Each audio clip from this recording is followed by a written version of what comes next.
네, 시청자 여러분 안녕하세요. 출발 당신의 개장 전략 여러분들과 함께하고 있는 주식 바이블 전태진입니다. 반갑습니다. 오늘도 제가 여러분들과 8시 30분부터 9시 20분까지 함께할 예정이고요. 전날 미증시 상황과 국내 시황 그리고 이슈가 되었던 내용들과 종목, 섹터들에 대해서 말씀을 드릴 예정입니다. 그리고 그 외에 여러분들께서 주식 투자를 함에 있어서 가장 기본적이고 기초적인 교육도 함께 진행해드리고 있으니까 많은 도움 받아보시기 바라겠고요. 방송 중 못다한 이야기나 혹시 궁금하신 점들, 질문 있으시면 노란톡 오셔서 질문해 주시면 제가 친절하게 답변도 해드릴 예정이고, 그리고 실시간으로 시황이나 이슈가 되고 있는 종목, 섹터들에 대해서도 계속해서 말씀드리고 있으니까 오셔서 많은 도움 받아보시기 바라겠고요. 노란톡 입장 방법은 문자로 샵 3989, 샵 3989로 주식 바이블 보내주시면 입장 가능한 링크 보내드립니다. 그러면 그 링크 누르셔서 입장을 하시면 되시고요. 아니면 좀 더 간단하게 들어오시겠다라고 하시는 분들은 화면에 나와 있는 QR코드를 이용하시면 됩니다. 핸드폰 카메라 어플 키셔서 화면에 나와 있는 QR코드에 갖다 대시기만 하시면 바로 입장이 가능하니까 입장을 하셔서 많은 도움 받아보시기 바라겠고요.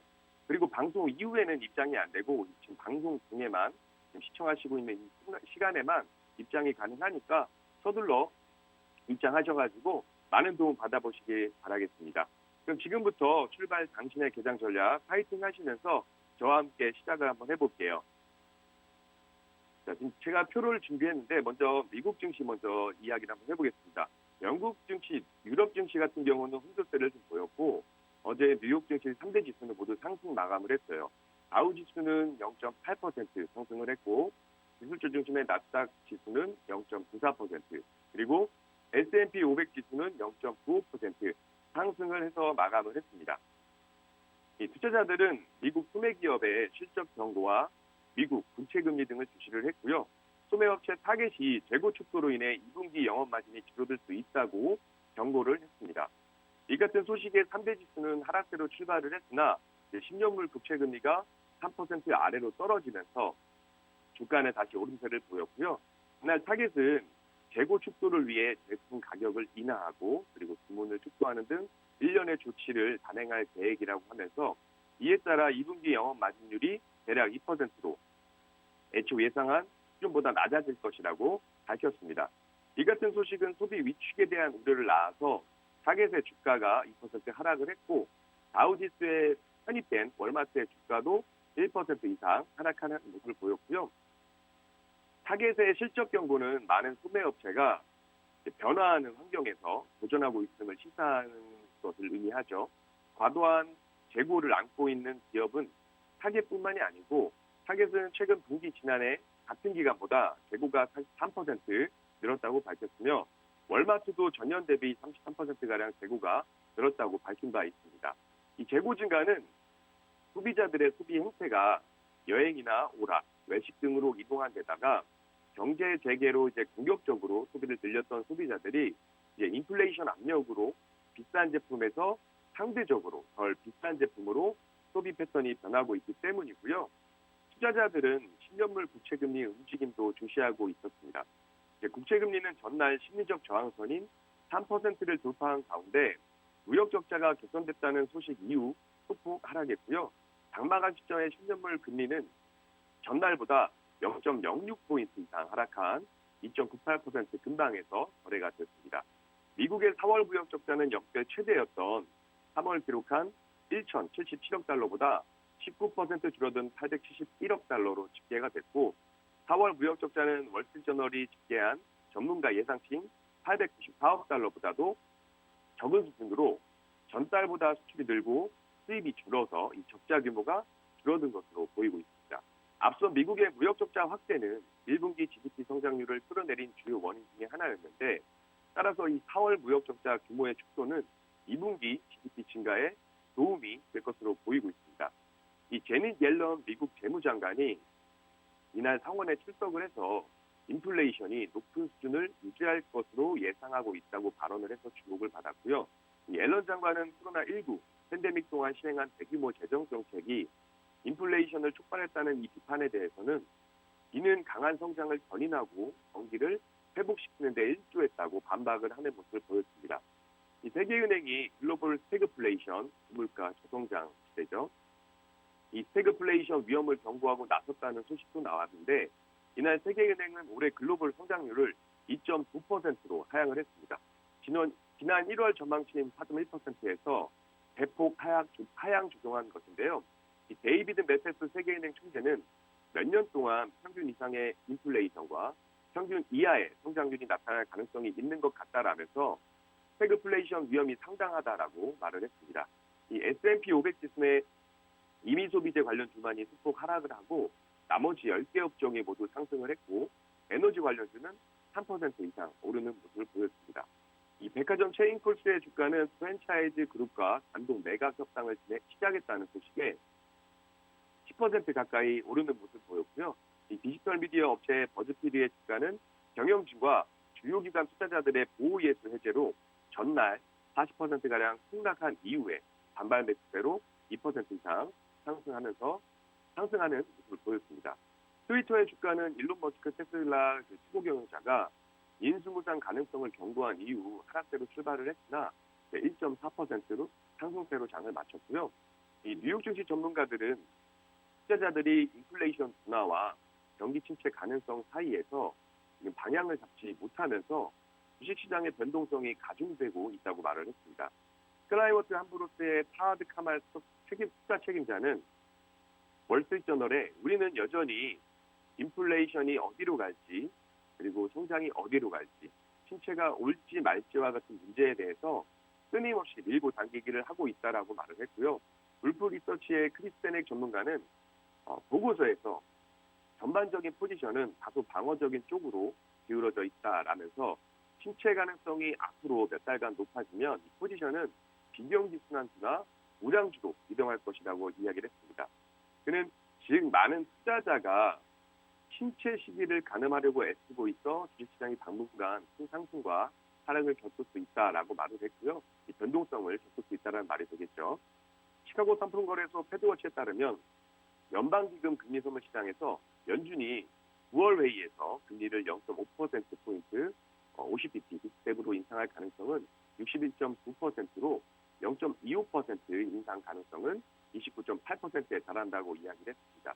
물론 6월 이번 달에 빅스텝 금리 인상이 예상되고 있죠. 시카고 옵션 거래소 변동성 지수 빅스는 전날보다 1.05포인트 4.19% 하락한 24.02를 기록을 했고요. 그럼 일단 차트를 한번 보면서 말씀을 드려보겠습니다. 자, 다우존스 일봉 차트고요. 보시면 저점을 한번 이탈을 했어요. 이탈하고 나서 하락을 하고 다시 좀 반등을 해주는 모습이고 지금 현재 이 32,000포인트, 32,500포인트를 좀 지지를 해주고 있는 모습인데 양봉 상승을 한번 해주고 그리고 이틀 하락을 보여주고 다시 상승 그리고 이틀 하락을 보여주면서 약간 박스권 비슷한 형태로 움직이는 모습을 보이고 있습니다. 주봉 차트상에도 약간 저번 주와 이번 주 비슷한 흐름을 보여주고 있고 다만 이제 월봉상에서는 코로나 이후 2008년 이후 상승을 보여주고 있는데 지금 일봉상 단기적인 추세보다는 장기적인 추세로 봤을 때는 상방보다는 하방으로 갈 가능성이 좀 더 높아 보이는 그런 모습을 보여주고 있어요. 다만 이거는 저희가 차트를 보면서 말씀을 드리고 물론 대내외적인 이슈들이 워낙에 많기 때문에 그런 부분에 있어서 저희가 그 변동성을 확인하면서 방향을 잡아야 될 것 같고요. 나스닥 일봉 차트도 한번 볼게요. 나스닥 일봉 차트 같은 경우도 보시면 저점을 이탈을 해줍니다. 이탈을 해주고 나서 한번 반등을 해주죠. 반등을 해주는데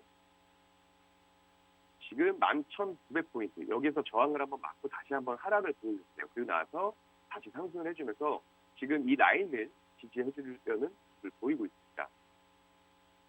자, 월봉 차트 상에서도 역시나 다우지수보다도 좀 더 추세가 많이 깨진 모습을 보이고 있어요. 물론 이 이후에 대내외적인 이슈들이 해소가 되고 전쟁이라든지 이런 것들이 해소가 되면 주식시장에서도 좀 더 인플레이션이 둔화가 되면 좀 더 긍정적인 움직임을 보일 수 있겠지만 지금 현재인 장기적인 추세에 있어서는 조금 더 부정적인 시선이 많아 보일 수 있겠고요. S&P 500 같은 경우도 월봉은 좀 같은 흐름을 보여주고 있고 역시나 S&P 500 같은 경우도 저점을 이탈 한번 하고 나서 다시 상승을 해주고 있지만 아직 지지를 그 위에 44,160포인트 위에를 지지를 아직은 못 해주고 있습니다. 좀 더 강하게 해주는 모습을 기대해 보면 좋겠지만 역시나 아직 금리 인상도 앞두고 있고 그리고 긴축을 시작을 했고 그리고 전쟁은 계속 장기화가 되고 있는 모습이 나오다 보니까 시장에서도 어느 정도 피로감을 좀 느끼는 부분이고 그리고 투자자들도 역시나 이 경기 침체와 바닥, 인플레이션 정점론에 왔다 갔다 하시면서 좀 관망하는 그런 흐름을 보이고 있어요. 반도체 지수 역시 마찬가지고요. 자, 차트는 제가 여기까지 간단하게 말씀을 드리고 그러면 이제 한 주간 이슈가 되었던 내용들에서 한번 살펴보도록 하겠습니다. 그래서 제가 간단하게 표로 목차를 준비했는데 역시나 침체 한파와 연착륙 여기에 대해서 이제 시선이 여러 가지가 있다 보니까 여기에 대해서 좀 의견이 분분한 모습이고요. 그리고 최근에 중국이 코로나 봉쇄를 완화를 했습니다. 경제 봉쇄를 완화를 했고 그리고 빅테크도 규제 완화가 되고 있고 그리고 어제 바이든 대통령이 국방물자 생산법을 발동을 했죠. 그리고 이제 계속해서 지금 확산되고 있는 원숭이 두창 확산 우려도 지금 문제가 되고 있어서 한번 가져와 봤고요. 하나씩 좀 살펴볼게요. 자, 침체 한파와 연착륙을 두고 월가에서는 여러 가지 말들이 나오고 있습니다. 미국 경제가 경기 침체 한파를 마주할지 아니면 연착륙에 성공할지를 두고 이제 월가 전문가들 및 시장 참가자들이 의견이 계속해서 이제 엇갈리고 있는데 최근에 제이미 다이먼, JP 모건 체이스 최고 경영자와 억만장자 투자자 칼 아이칸 등 내노라는 이제 월가의 거물들은 미국 연준의 긴축 가속 등으로 인해서 경기 침체 가능성이 점차 고조되고 있다면서 경고 수위를 높이고 있어요. 다이먼은 미국 경제가 직면한 상황이 허리케인과 같다면서 최악의 경제 충격을 경고를 했고 아이칸은 지난달 미국 경제가 불황일 수도 있고 더 나빠질 수도 있다라고 주장을 해서 눈길을 좀 끄는 모습이었습니다. 지난주에는 패드픽 모건 스탠리 공동사장이 미국 경제가 인플레이션이라는 불과 경기 침체라는 얼음이 번갈아 나타나는 변동성 이 시장 속에서 경기 침체 가능성은 점증될 것으로 판단을 하고 있다고 이야기를 했고요. 이 픽은 당장은 미국 경제가 이 두국단을 오가다가 다음 가을쯤에는 미국 경기 침체가 현실화할지 아닐지 그 여부를 더 명확히 알 수 있을 것이라고 이야기했습니다. 다만 미국 경제가 실제로 침체의 길로 빠진다고 해도 지난 2008년과 같은 그 수준의 경기 붕괴가 반드시 수반되지는 않을 수 있다고 주장을 했고요. 한편 시장 참가자들은 인플레이션이란 시급한 과제를 짓기 위해서 연준이 통화긴축 속도를 높이겠으나 이 과정에서 침체는 초래하지 않는 연착륙이 가능할 것으로 점치는 모습을 또 보이고 있었고요. 도이치뱅크의 애널리스트들은 공매도 잔량이나 콜 거래량 그리고 투자 심리나 펀드 흐름 이런 다수의 지표들이 침체보다는 연착륙 가능성을 시사하고 있다고 주장을 했습니다. 도이치뱅크는 주식 펀드 자금 흐름도 작년 역대급으로 유입됐고 이 속도보다는 둔화가 됐지만 아직까지 뚜렷한 자금 유출 신호는 나오지 않고 있다고 강조를 했고요. 오히려 지난 3개월 동안 주식 펀드 등의 250억 달러 이상이 유입됐다는 이야기를 했고 동시에 가계 주식 투자 비중이 여전히 높은 상황이어서 시장 참가자들은 아직 경기 한파를 염두에 두지 않고 있다고 설명을 했고요. 이 애널리스트들은 경기 둔화 가능성이 시장 전반에 반영되긴 했지만 침체 수준까지는 아니라면서 연말 S&P 500 지수가 4,750선으로 이날 종가 대비 15% 정도 더 오를 것으로 내다봤습니다. 하지만 이제 골드만삭스 이코노미스트들도 연준의 이제 연착륙이 쉽지는 않겠으나 여전히 가능한 전투라고 주장을 했고요. 이런 와중에 미국의 유명 펀드 매니저가 미국 경제 침체가 빠지고 주가도 하락할 것이라는 이야기를 했습니다. 왜냐하면 관측을 한 그 이유는 사토리 펀드의 설립자이자 월가 전문가 된 나이스는 미국 경제방송 CNBC와의 인터뷰에서 이 같은 견해를 전했는데요. 최근의 유가 흐름 등을 보면 경기 침체가 불가피하다라고 지적을 했습니다. 제가 표에도 유가의 가격 추이를 좀 올려놨고요. 이 나이스 대표는 유가가 앞선 2년간의 평균치보다 2배 이상 급등할 경우에 경기 침체를 피한 전례가 없다라고 하면서 현재 시점에서 지난 2년간 유가의 평균 가격은 배럴당 54달러인데 현재 유가는 배럴당 110달러를 넘어가고 있고 한때 120달러보다도 높았었다고 이야기를 했습니다. 그는 만약 현 시점에서 경기 침체가 없다고 전망하는 것은 매우 어려운 가능성에 베팅하는 것이라고 말을 했고 이 주가도 상당한 조정을 겪을 것이라고 이야기를 했습니다. 나일스 대표는 밸류에이션 측면에서 현재 S&P 500의 주가 수익 비율 PE는 약 20배라면서 과거 물가 상승률이 5%를 넘었을 때 평균 PE는 12배였다, 12배였다라고 말을 했고요. 현재 8%를 기록하고 있는 미국의 소비자 물가 지수 상승률을 고려하면 주가 수익 비율이 너무 높다는 지적을 하고 있는 거고요. 나일스 대표는 이제 소비자 물가 지수 상승률이 3%만 넘어도 평균 주가 수익 비율이 15배 정도였다면서 이 같은 이유로 S&P 지수가 30에서 50%가량 추가로 조정받을 것이라고 본다고 이야기를 했습니다. 미국 연준도 이 기록적인 구축을 시행하고 있는 만큼 투자자들도 유념할 것을 당부했고요. 현재는 연준에 맞서 싸우지 말라는 격언을 잊지 않아야 할 시점이라고 이야기를 했습니다. 나일스 대표는 그간 미국 경제가 침체를 앞두고 있다고 수차례 경고한 바가 있고 아까 말씀드렸던 제이미 다이먼 JP모건 최고경영자와 레리 핑크 블랙록 CEO 등 개개 거물들 역시 미국 경제에 대해 비관론을 제시하고 있고요. 물론 이런 내용들은 제가 노란톡방에서 말씀을 드리고 있죠. 시장에 맞서 싸우는 것보단 시장의 흐름에 맞춰서 행동을 하고 거기에 맞게 대응을 하는 것이 좀 좋지 않겠나라는 생각을 좀 가지고 있습니다. 자, 다음은 이제 중국에서 코로나19 감염이 감소하는 가운데 베이징과 상하이 등 주요 도시에서 이 봉쇄가 완화가 지금 지속되고 있습니다. 다만 이제 통상적인 수준까지 회복하기 위해서는 일정 시간이 필요할 것으로 추정이 되고 있고요. 이 주요 매체들은 향후 2주간 상하이 항만과 공항 이용이 대폭 증가할 것이라고 예상을 했습니다. 한편 월스트리트저널은 중국 규제 당국이 DD글로벌에 대한 조사를 마무리하고 신규 회원 가입을 허용할 방침이라고 보도를 했고 이 빅테크 관련해서 규제가 마무리가 되는 단계라는 신호에 무게가 실리고 있는데요. 이는 최근 급격히 악화되고 있는 경제 전망을 반영한 것으로 해석이 되고 있습니다. 미국 경제 연착륙이 쉽진 않지만 여전히 가능하다는 전망이 제기되고 있고 이 봉쇄 해제를 선언하고 경제 정상화를 시도하면서 중국 시황에 민감한 국내 산업계도 당연히 초각을 좀 곤두세우고 있는 모습이고요.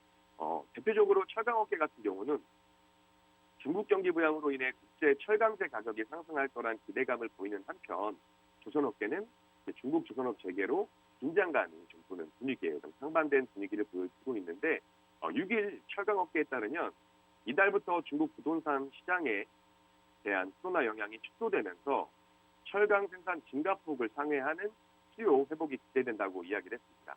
철광석 등 철강 원자재와 철강 완제품 모두 가격 상승이 예상이 되고 있고 철강 최대 생산국이자 최대 소비국인 중국의 철강제 가격은 국제 가격에도 큰 영향을 미치고 있어요.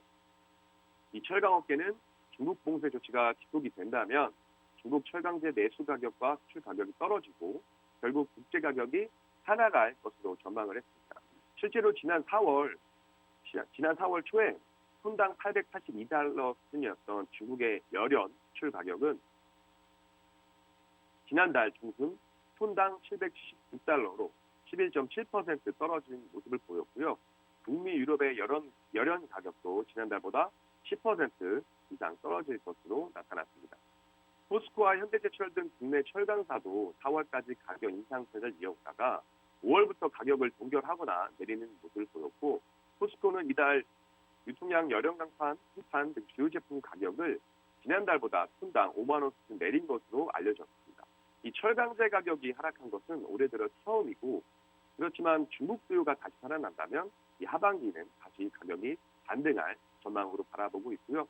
지난 4월 톤당 150달러대에서 지난달 중순 130달러 밑으로 떨어졌던 이 철광석 가격도 중국 봉쇄 해제 후에 다시 140달러대를 기록하고 있습니다. 이 철광석 가격 상승은 철강제 가격 상승 요인으로도 작용을 하고 있고요. 이 철강업계 관계자는 하반기 철강 수요 둔화에 대한 우려가 있었지만 이 중국 수요가 살아나면서 기대감이 커지고 있다라며 이 하락세로 돌아섰던 국제 철강 가격이 다시 오르거나 안정화될 가능성이 높아졌다고 말을 했습니다. 반면에 이 조선업계는 경쟁국인 중국의 조업이 재개되면서 긴장감을 좀 보이는 모습이고요. 한국 조선업계에서는 지난달까지 글로벌 시장 점유율 45.2%로 중국을 제치고 1위를 차지했지만 중국이 경제 봉쇄를 완화하면서 언제 치고 올라올지 모르는 상황이고, 지난해 글로벌 시장 점유율 1위를 차지했던 중국은 시장 점유율 44.1%로 지금 한국 뒤를 바짝 쫓고 있는 모습이고요. 상하이에 있는 중국 3대 조선업체 중 하나인 SCS 조선은 근무자 70%가량이 최근 일터로 복귀한 것으로 알려졌고, 상하이 후동 중앙 조선소와 장난 조선소, 외공교 조선 등도 본격적으로 생산을 재개하는 모습을 보여주고 있습니다.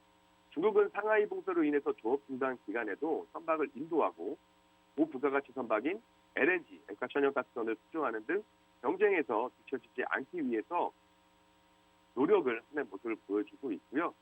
어쨌든 중국 경제 봉쇄가 완화가 되면서 경제가 다시 어떻게 살아날지, 아니면 지금 유가도 계속 오르고 있는 모습이라 이 부분도 계속 저희가 체크를 해봐야 될 것 같고요. 이런 이슈들에 따른 종목별 움직임이 있을 수 있으니 그 부분도 노란톡 오셔서 함께 하시기 바라겠습니다. 자, 그다음 어제죠. 어제 조 바이든 대통령이 이제 캄보디아, 그리고 말레이시아, 태국, 베트남 등 동남아 4개국에서 생산된 태양광 패널에 대한 관세 한시 면제 조치를 발표하면서 미국 내 태양광 패널 등의 생산 확대를 위해 국방물자 생산법을 발동을 했습니다. 어제 이 소식이 전해지면서 국내 증시의 태양광 관련 수들도 좀 강세를 보여주고 있는 모습이었고요. 백악관은 바이든 대통령이 청정에너지 기술 관련 제품의 국내 생산을加速하려고 국방물자 생산법을 활용을 이날 승인했다고 밝혔고요. 이에 따라 태양광 패널 부품, 변압기, 열펌프, 건물 단열재 등의 미국 내 제조를 신속히 확대할 수 있을 것으로 백악관은 기대를 하고 있습니다. 한국 전쟁 중에 만들어진 이 국방물자 생산법은 미국 대통령이 국가안보를 위해 필요하다고 판단되는 물품을 생산 기업의 손실 발생 여부와 무관하게 우선 조달을 할 수 있도록 정하고 있는 거고요. 미국 대통령은 이 법에 근거해서 특정 물자의 비축, 가격 인상을 금지할 수도 있습니다. 이번 국방물자 생산법 발동은 바이든 대통령이 동남아 4개국에 대한 태양광 패널 관세를 2년간 면제키로 한 행정 조치와 함께 발표가 됐고, 동남아 4개국은 미국이 사용하는 태양광 패널의 절반 이상을 차지를 하고 있어요. 미국 내 수요를 충당하기 위해서 2년간 관세를 면제하는 동시에 이 국방물자 생산법을 발동을 해서 이 기간에 자국 내 생산 능력을 제고하겠다는 것이고, 앞서 미 상무부는 중국에 부과된 관세를 우회하기 위해서 동남아 4개국에서 중국산 부품을 사용한 제품을 만들어서 수출하고 있다는 혐의를 잡고 태양광 패널 업체를 지난 3월부터 조사를 하고 있었습니다. 미국 기업으로서는 고율 관세를 소급 적용받을 가능성을 고려해 태양광 패널 수입을 중단했었는데, 이로 인해서 미국 내 관련 사업이 타격을 받았고 바이든 대통령의 기후변화 대응 구상에도 차질이 우려됐다, 이렇게 또 로이터는 보도를 했고요. 이와 관련해서 미국에서는 동남아 4개 국가에 대한 관세 면제로 중국 태양광 업체가 혜택을 받는 것 아니냐는 우려가 나오고 있는데, 이 백악관 대변인은 이날 브리핑에서 이번 조치가 중국 공산당으로부터 보조금을 받으면서 강제 노동을 활용해 태양광 패널을 사용하는 중국 업체에 대한 선물이 아니냐는 지적에 오늘 발표는 단 하나의 나라를 위한 것이고 그것은 바로 미국이라면서 이번 조치는 전기, 전력망의 신뢰성 확보, 그리고 가정의 생활비 절감, 그리고 미국 태양광 업체들에 대한 것이라고 이야기를 했습니다. 이 태양광 관련해서 이슈가 나오면서 어제도 지금 국내 태양광 관련주들도 좀 강세를 보였고요. 이런 신재생 에너지라든지 정책 관련 주들은 꾸준히 계속해서 관심을 갖고 보시는 게 좋을 거라고 생각을 하고 있습니다. 자, 다음 이슈는 원숭이 두창과 해외 입국자가 격리가 해제가 되죠.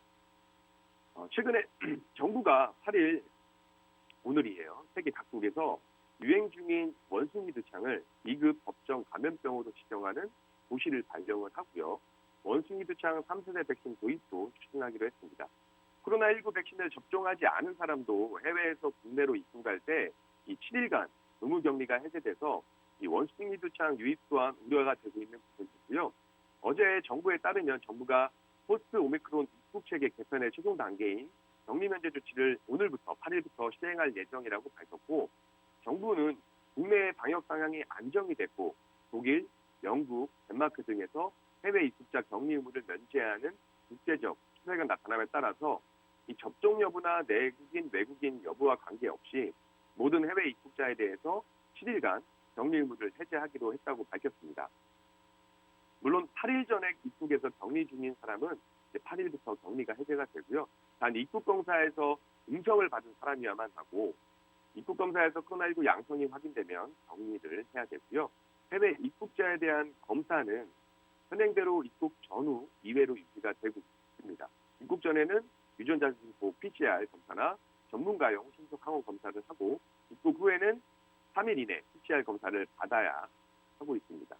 정부는 항공기 탑승자에 대해서 음성 확인서를 철저히 확인하고, 음성 확인서가 없거나 제출 기준을 충족하지 못한 승객의 탑승을 제한해 입국객에 대한 철저한 검역 관리 체계를 유지할 방침이고요. 이는 이제 오미크론 변이 바이러스의 국내 유입 사례가 지속해서 확인되고 있기 때문에 이 코로나19 상황을 그래도 감시를 할 필요가 있기 때문이죠.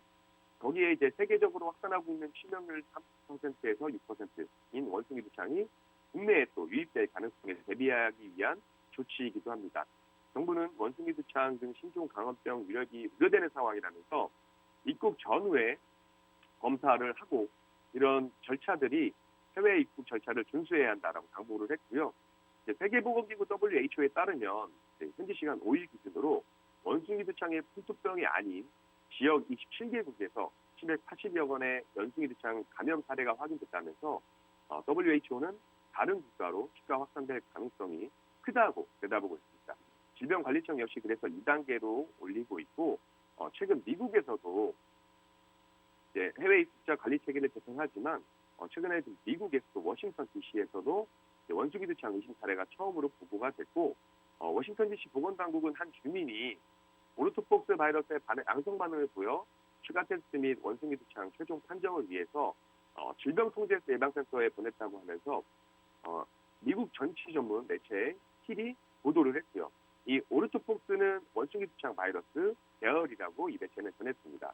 최근 유럽을 방문한 이 주민이 현재 격리가 돼 있으면서 유럽뿐만 아니고 미국에서도 이제 원숭이 두창 확진자들이 나오고 있고, 이제 입국자가 격리 해제가 되면서 국내에도 유입될 가능성이 있기 때문에 이 부분도 항상 조심히 보셔야 되고, 지금 방송을 시청하시는 분들이라든지 노란색 계신 분들도 항상 건강은 조심히 하셔야 되겠고, 항상 건강을 최우선으로 생각하시기 바라겠습니다. 자, 그럼 제가 미국 시황과 이슈는 여기까지 말씀을 드리고요. 잠시 쉬었다가 국내 시황에 대해서 한번 말씀을 드려보도록 하겠습니다. 잠시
자, 그러면 이제 국내 증시에 대해서 한번 말씀을 드려볼게요. 지금 장을 시작을 했고, 일단 어제 전일 증시에 대해서 말씀을 드리면, 어제 코스피 지수는 1% 이상 하락을 보였고, 코스닥 지수 같은 경우도 2% 가까운 하락을 보였습니다.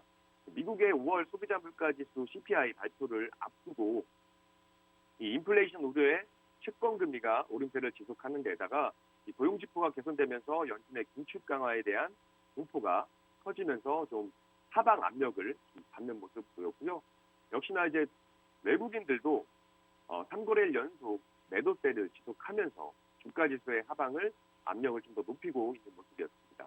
특히 삼성전자를 꾸준히 팔고 주가 반등을 저지하면서 좀 지수에 하락을 좀 영향을 주는 모습이고요. 코스피 지수는 1.66% 하락을 했고 지난달 24일 이후에 가장 큰 하락폭을 보였습니다. 하락장을 주도한 것은 이제 국내외 기관의 동반 매도세였고요. 유가증권 시장, 현물 시장에서 외국인은 2,092억 원을 순매도를 했고 외국인은 코스피 200 선물 시장에서도 9,765억 원어치를 매도를 했습니다.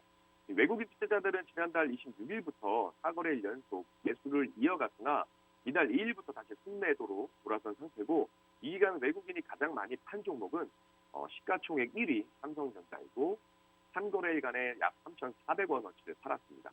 삼성전자 주가는 전날보다 2% 가까이 좀 크게 하락을 하는 모습을 보였고요.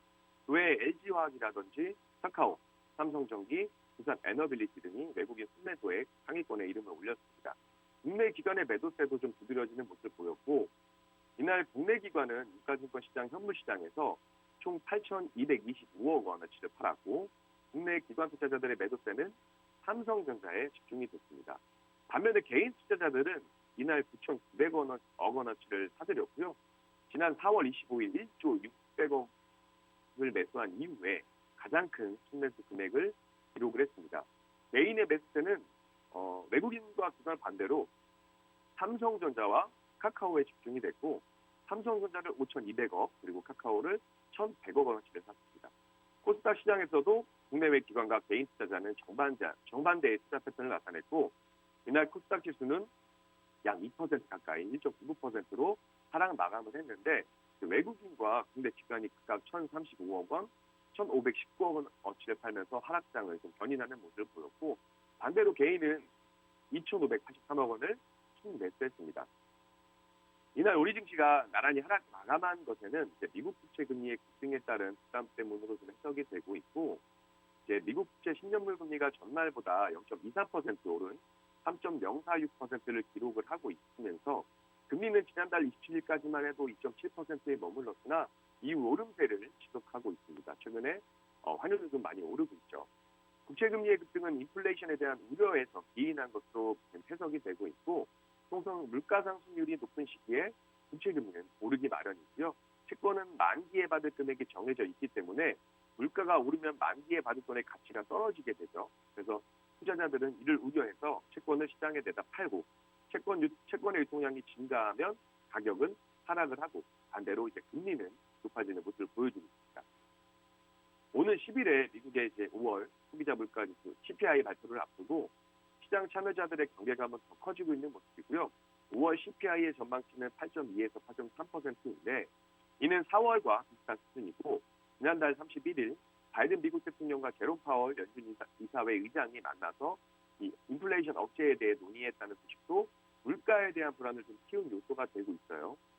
미국의 5월 고용지표 호조 역시 우리 증시에는 부담으로 작용을 한 것으로 풀이가 되고 있고 앞으로 미국에서 지금 금리 인상도 예상되어져 있고 미국의 고용시장이 또 회복이 되면 연준의 이 기준금리 인상이 또 속도를 낼 가능성이 있는 만큼 증시에는 아무래도 좀 부정적인 요인으로 작용할 수 있다고 해석을 많이 하고 있습니다. 자, 지금 저희 현재 주가를 보시게 되시면 현재 코스피 0.1% 강보합 시작을 했고요. 시작은 0.42% 강보하고 시작을 했습니다. 코스피 차트를 보시게 되시면 박스권 흐름을 보이는 모습을 보이기는 해요. 그렇지만 지금 다시 보시게 되시면 추세가 돌아서진 않았습니다. 왜 그러냐면 지금 고점을 계속 높여가지 못하고 있는 부분이기 때문에 지금 추세가 이제 전환이 되는 것을 확인을 하고 여러분들께서 시장에 대응을 하셔도 되시고 아니면 지수보다 강한 종목들, 시장보다 강한 섹터들 이런 종목들에 대해서 여러분들께서 공략을 해보셔도 좋을 것 같고요. 다만 역시나 미국 증시와 같이 단기적인 추세에 있어서는 조금 더 약한 모습을 보이고 있어서 이 부분까지 저희가 확인을 해가면서 대응을 하셔야 되는 부분이고 이 부분 역시 실시간으로 시황이나 이슈가 되는 종목들, 섹터들에 대해서 말씀을 드리고 있으니까 노란톡 오셔서 함께 하시기 바라겠고요.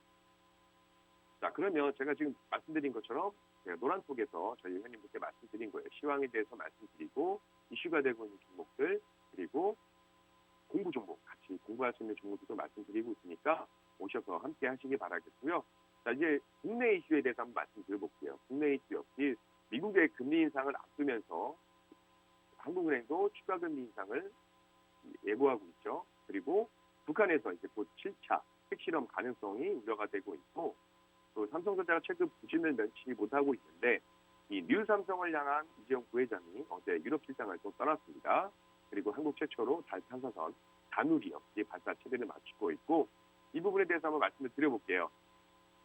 자, 일단 지금 5% 물가 현실화가 되고 있는 모습입니다. 한국의 가계빚이 경제 규모를 고려할 때 세계 36개국 주요국 중에서 가장 많은 것으로 나타났고요.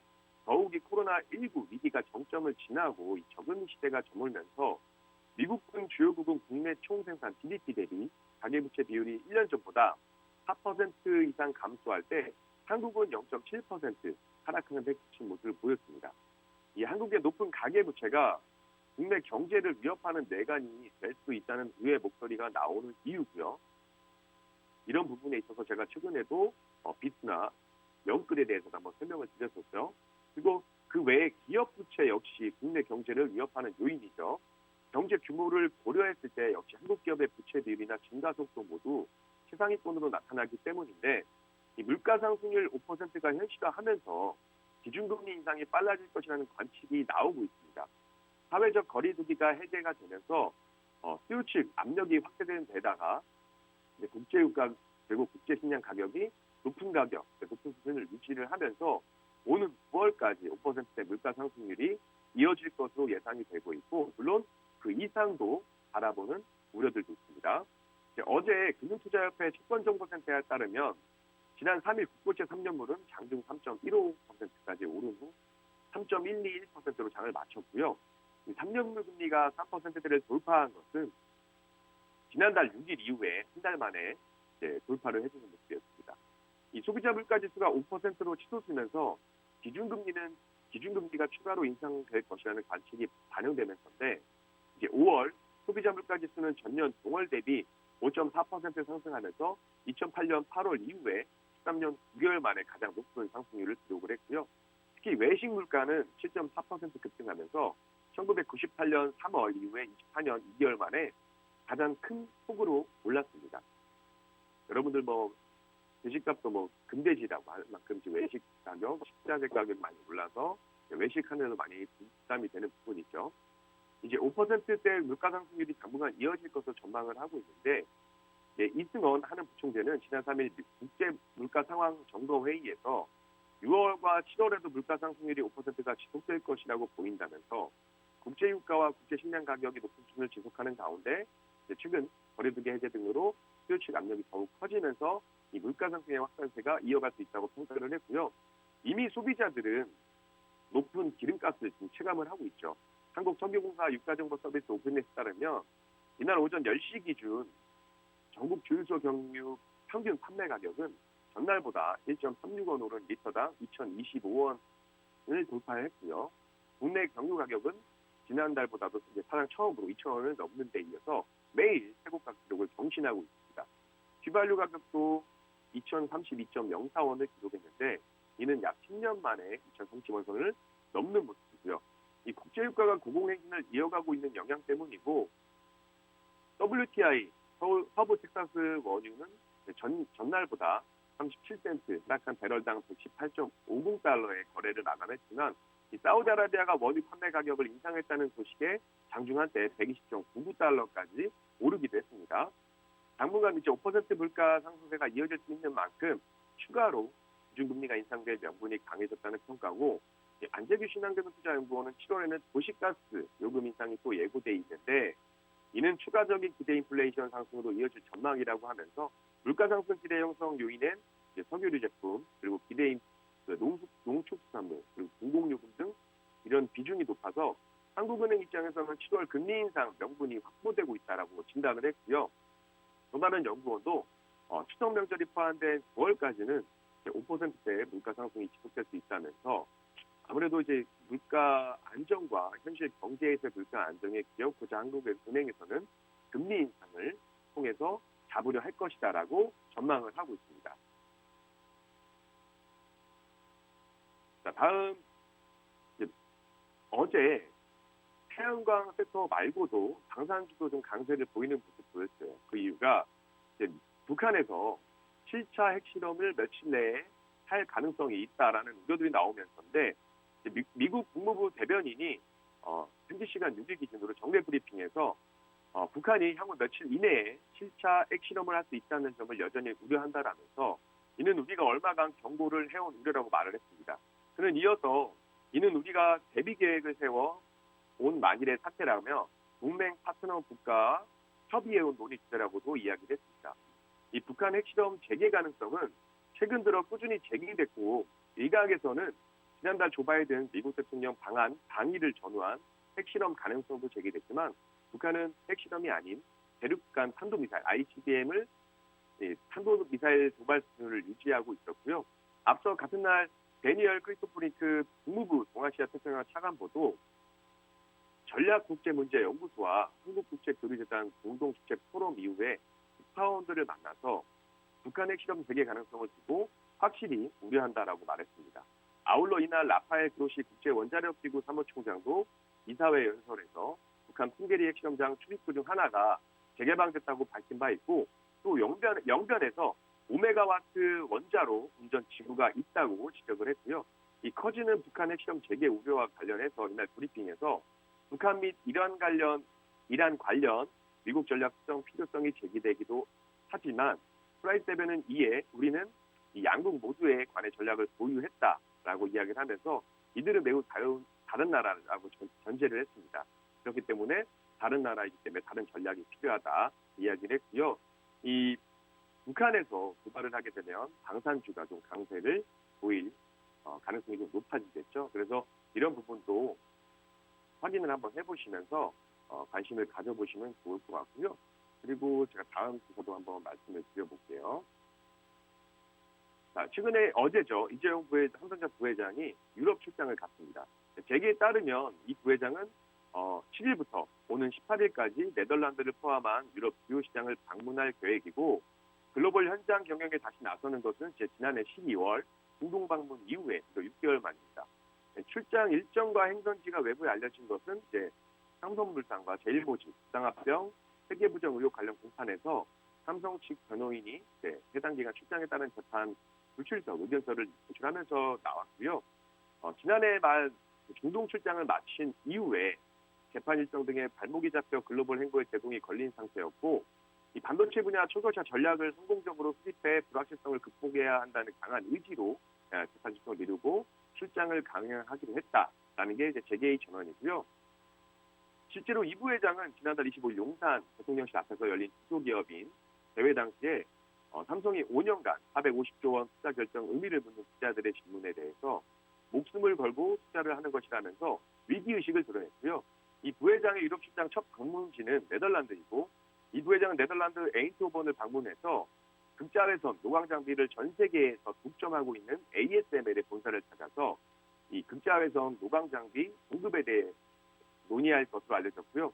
글로벌 파운드리 시장에서 대만의 TSMC와 직접 경쟁을 벌이고 있는 삼성전자에서 이 EUV 극자외선 노광 장비 확보는 시장 점유율 확대를 위해서라도 매우 중요한 과제일 수밖에 없습니다. 이 노광 장비는 목값만 한 대 기준 3천억 원에 달하지만 한 해 생산량이 40여 대 수준인 만큼 수량 확보가 힘들고 업계에 따르면 삼성전자와 TSMC는 매년 이 SMSL이 생산하는 연간 장비 출하량을 두고 한 자릿수 차이를 두고 치열한 계속 경쟁을 벌이고 있고요. 앞서 이 부회장은 지난 2020년에도 ASML 본사를 찾아서 피터 버닝크 최고 경영자 마틴 반덴 브링크 최고 기술 책임자 등을 만나서 차세대 반도체 기술 개발을 위한 협력 강화 방안을 논의한 바가 있습니다. 그리고 이 이번 출장에서는 신사업 관련해서 인수합병 M&A 문제가 또 구체적으로 논의될 가능성도 점쳐지고 있고요. 삼성전자가 M&A를 추진하고 있는 이유와 17년 이후에 하만 인수 이후 축구긴 빚을 추진 가능성이 높아지는 모습을 보이고 있어서 이번에도 인수합병 관련된 논의가 있어질 것으로 예상이 되고 있습니다. 첫 번째 출장지 네덜란드에서는 그간 업계에서 삼성의 유력 M&A 후보군으로 꼽혀온 차량용 반도체 기업 NXP가 있고 독일에는 차량용 반도체 기업 인피니온 그리고 영국에는 반도체 설계 펜리스라고 하죠. 기업 ARM이 있어서 이 부회장이 이 두 국가를 방문할 가능성에도 관심이 쏠리고 있습니다. 이 부회장은 앞서 지난달 30일 방한 중인 팻 배시머 인텔 최고 경영자를 만나서 차세대 메모리, 그리고 팻리스, 시스템 반도체, 파운드리, 그리고 PC, 모바일 등 다양한 분야에서 협력 방안에 대한 의견을 나눴고요. 당시 재계 안팎에서는 양사 간 협력안에 M&A 공동 추진안이 포함됐을 것이라는 전망도 나오고 있는데, 이 외에도 이 부회장의 경제 재개를 위해서 이제 사면을 요구한다는 얘기인데, 이 부분은 차치하고 다른 또 이슈를 한번 말씀을 드려볼게요. 자, 다음은 한국 최초 달 탐사선 다누리에 대한 내용이고요. 한국 최초의 달 우주 탐사선 다누리가 이제 7월 한국을 떠나서 8월 미국에서 발사가 됩니다.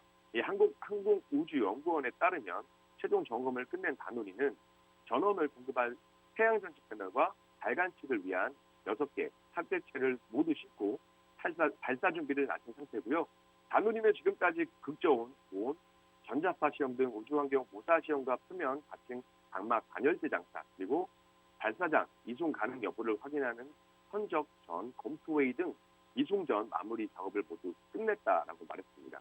이 다누리에는 제가 표에 보시면 이제 보시겠지만 고해상도 카메라 이제 항공우주원에서 개발을 했고요. 그리고 광시야 편광 카메라 한국천문연구원 개발이고요. 자기장 측정기, 그리고 감마선 분광기, 그리고 섀도우 캠, 이렇게 5개의 관측 장치와 우주인터넷 검증기 등 6개의 과학 임무 탑재체가 실리고 있습니다. 다누리는 한국 시간으로는 7월 5일 추격을 방지하기 위해서 설계된 전용 특수 컨테이너에 실려 인천공항에서 발사 장소인 미국 플로리다에 위치한 케이프 커네버럴 미 우주군기지로 이동을 하고요. 이후에 다누리는 한국 시간으로 8월 3일 오전 8시 20분 미국 스페이스X의 팰컨 9 로켓에 실려 발사될 예정입니다. 다누리는 발사 후에 약 4개월 반을 비행해 오는 12월 달에 근접한 뒤에 달 궤도 진입을 시도하고, 그리고 궤도 안착에 성공을 하면 달 상공 100km를 돌면서 1년 동안 과학 임무 탑재체 6개로 다양한 과학 임무를 수행을 할 예정입니다. 달 상공 100km 임무 궤도를 하루 12회 공전하면서 달 관측, 달 착륙 후보지 탐색, 달 과학 연구, 우주 인터넷 기술 등을 검증할 거고, 다누리의 임무 수행은 이 항우연 임무운영센터의 관제를 통해서 이루어지고, 임무운영센터는 다누리 관제 및 운영을 총괄 통제하는 것으로 다누리 초기 운영 관제를 위해서 지금까지 약 60명의 운영 인원이 6개월가량 216시간의 리허설을 진행하면서 업무를 준비해 왔습니다. 이 항공우주 관련된 섹터라든지 이 역시 정책 관련주죠. 그런 부분들도 같이 한번 관심을 가져오시면 되시고요. 이건 다 노란톡에서 오시면 제가 다 설명을 드릴 테니까 제가 준비한 내용 여기까지 오늘 말씀을 드리고 저는 인사를 드릴 예정이고요. 나머지는 노란톡에서 제가 다시 말씀을 드리도록 하겠습니다. 오늘도 성투하시고 행복한 하루 되시길 바라겠습니다. 그럼 저는 다음 주에 다시 찾아뵙겠습니다. 주식바이블 전태진입니다. 감사합니다.